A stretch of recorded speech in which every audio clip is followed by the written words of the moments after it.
Hey everybody, it's William Nayrod here, the Paradise Guy. And I am Christina. All right, well, welcome to our video here on ParadiseGuy.tv today. Today we're covering Dia de los Muertos, which is a very famous holiday that's celebrated every year here in Mexico. And what are you wearing, Christina?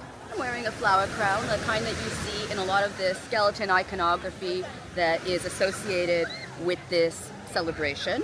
A very reverent celebration to remember those who have passed. Okay, so we're going to head up to Santa Maria Huatulco. The footage you're going to see today is from last year because what's going to happen in a week is that same thing again. So you might want to go, you might want to watch this entire video. Interesting stuff and completely stunning and beautiful. Absolutely gorgeous and reverent.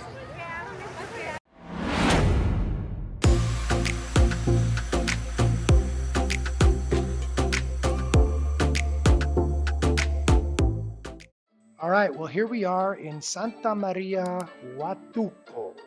Yes, this is the village or town, actually it's rather large, that is about 20 minutes west of the base area of Huatulco, right next to the airport, and where a lot of locals live and thrive. Here we are, of course, at the very special event held annually here at the local cemetery, which is called Dia de los Muertos. Right, and the Spanish word for cemetery is Panteón. So this is the lead up, the area between the church and the Panteón. And as you can see, they went all out, of course, to decorate it in the most fantastical and beautiful way that they possibly could. Yeah, so all of the symbolism here is about celebrating those that have passed on, remembering those that have passed on, paying respects to those that have passed on. And what you're going to notice is a lot of use of the color of orange, a lot of use of the color of the, what flower is that? This is the marigold flower. Saint Patricile is one of the original names for it in the local languages. And it represents a strong, of course, color and strong scent, which was originally thought to help guide the dead back to home. I just love the use of candles as you look at this entryway, and of course this art. Now this art has a specific name. I can't remember exactly what it is. Do you remember?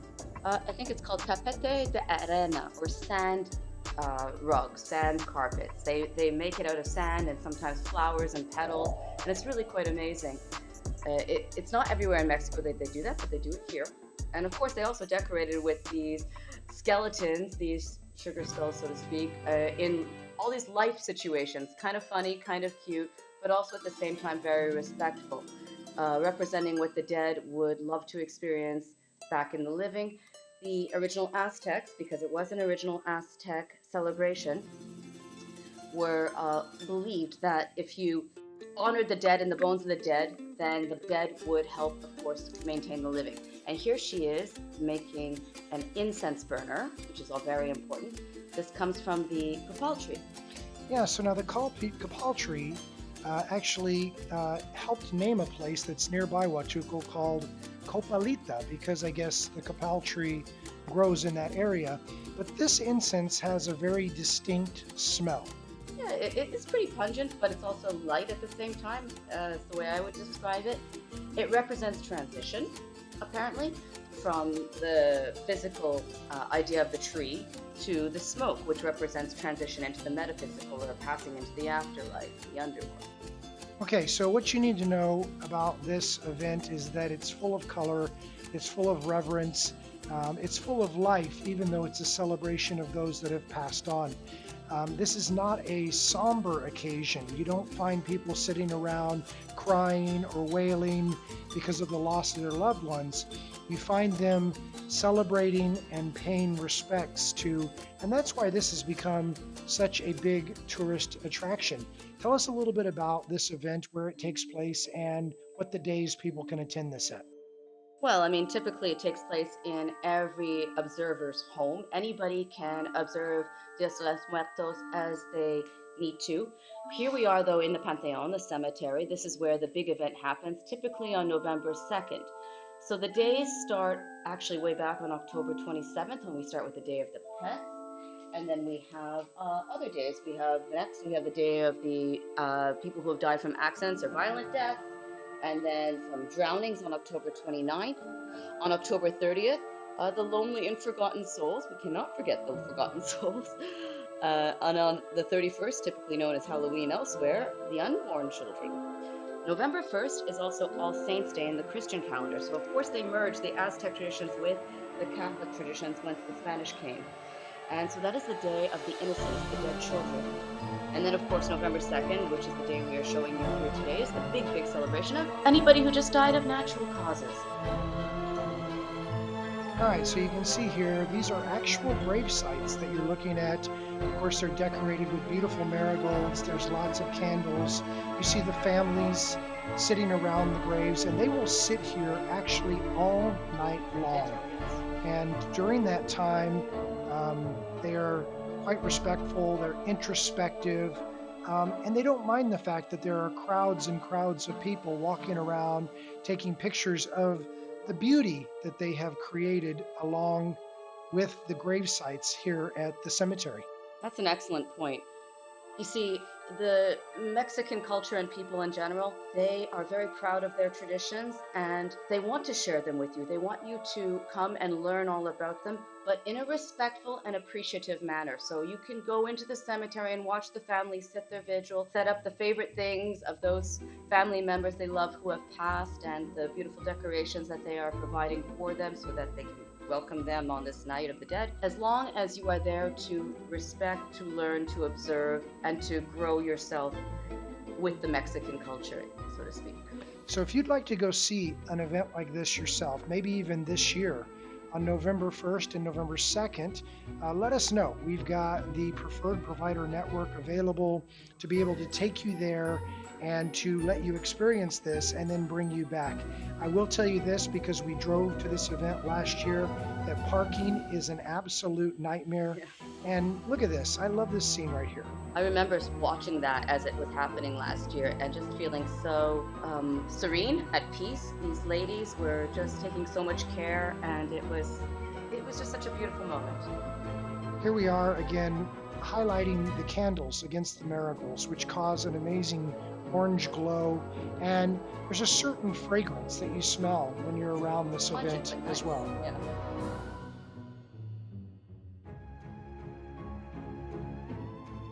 And of course you can see the graves are very close together because there's not a lot of real estate here, so they have to make use of every square inch when respecting their dead. Now, what's with the water? This is not a plunge pool, is it?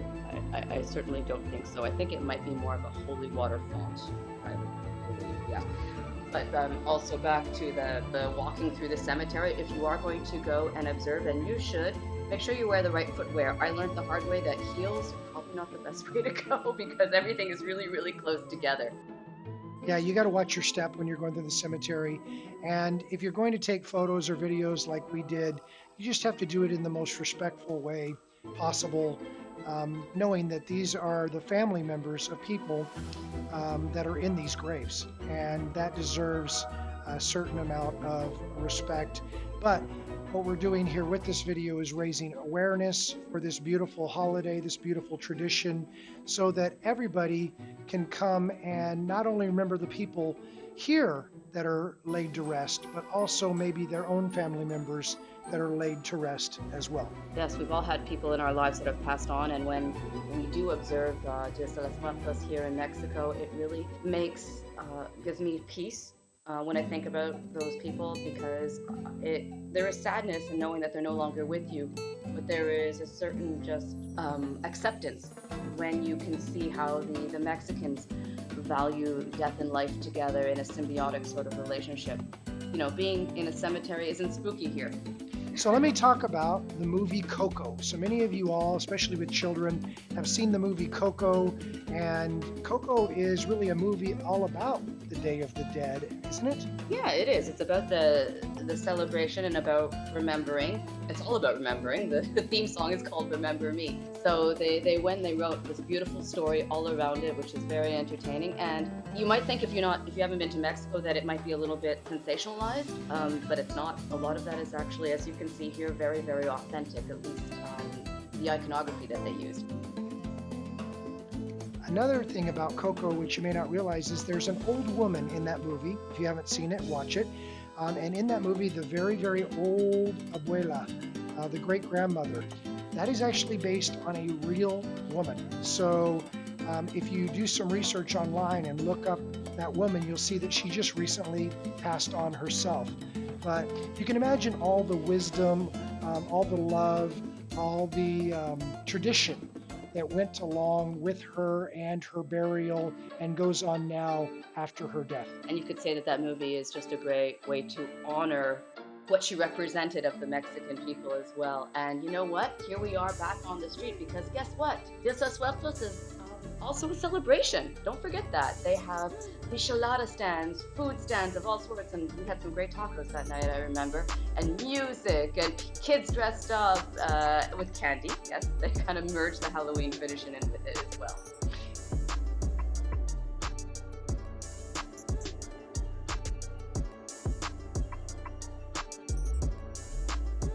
Yeah, so there was lots to do. So it's not, again, it's not a real somber experience. Look at these kids. They're adorable. Like, are they just the cutest things you've ever seen? And everybody's there. They're having fun. It's good economically for this community. So if you go and you support all the local vendors, not only are you showing that you respect the traditions, you're showing that you can support them economically as well. Well, hey everybody, thank you so much for joining us for Dia de los Muertos here in Santa Maria, Huatulco. Yes, and if you ever want to go on this tour, we have the contacts, we have the people that can take you on this tour, and it is amazing, especially when you add the historical content. And yes, there are fireworks. So if you have any questions about what to do, where to go, how to have fun here in Huatulco, please hit us up at info@paradisesky.com. We'll see you on the next video. Y'all take care. Cheers.